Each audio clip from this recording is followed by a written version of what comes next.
pada video kali ini kita akan membahas tentang konsep dasar ekonometrika.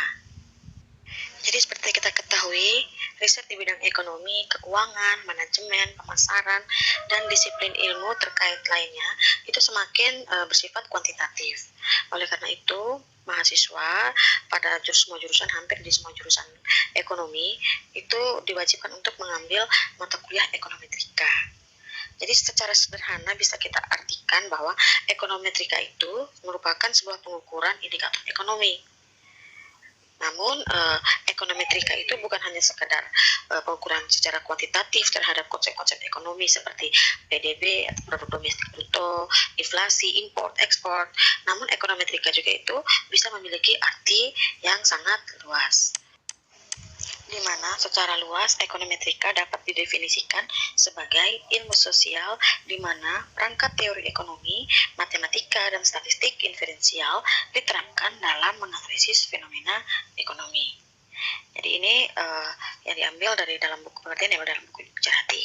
Namun ada banyak juga pengertian lainnya, seperti dalam Gujarati juga, dalam Samuelson, dalam Gujarati juga ditemukan bahwa ekonometrika ini sebagai hasil dari suatu tinjauan tertentu tentang peran ilmu ekonomi mencakup aplikasi statistik matematik atas data ekonomi guna memberikan dukungan empiris terhadap model yang disusun berdasarkan matematika ekonomi serta memperoleh hasil berupa angka-angka. Namun secara garis besar bisa kita artikan bahwa ekonometrika itu terdiri dari 3, yaitu teori ekonomi, matematika ekonomi, dan statistika ekonomi. Jadi ekonometrika itu merupakan mata kuliah yang patut dipelajari secara persis karena ada beberapa alasan. Jadi tiga teori tadi ini, teori ekonomi, matematika, dan statistika ekonomi ini menjadi alasan kenapa kita harus belajar ekonometrika.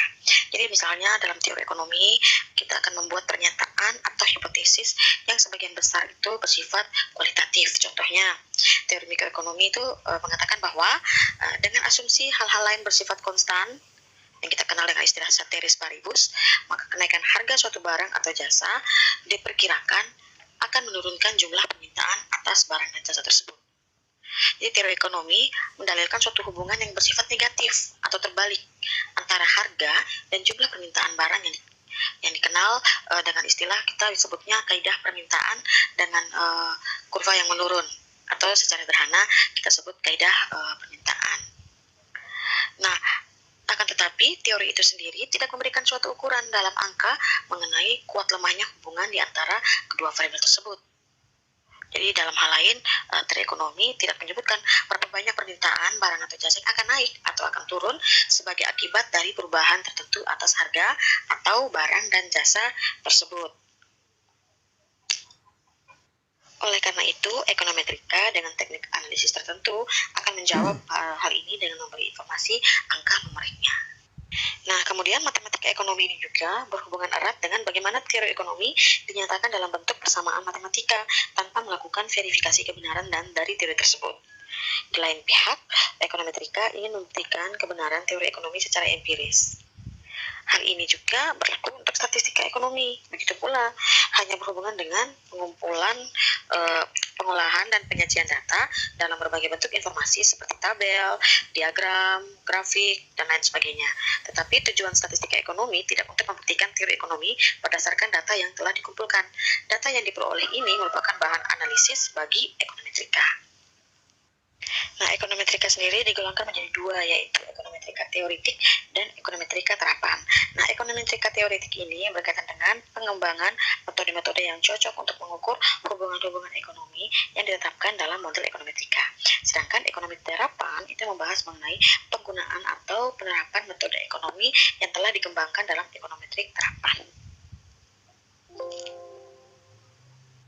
Kendati statistik matematik menyediakan banyak perangkat yang dapat digunakan bagi pengujian teori ekonomi, namun pakar ekonometrika juga sering memerlukan metodologi khusus karena sebagian besar data ekonomi itu bersifat unik, yakni bahwa data tersebut tidak selalu dihasilkan melalui suatu eksperimen data ekonomi yang terkendali ya, seperti halnya pakar di bidang meteorologi, pakar ekonometrika umumnya tergantung pada data yang tidak dapat dikendalikan secara langsung.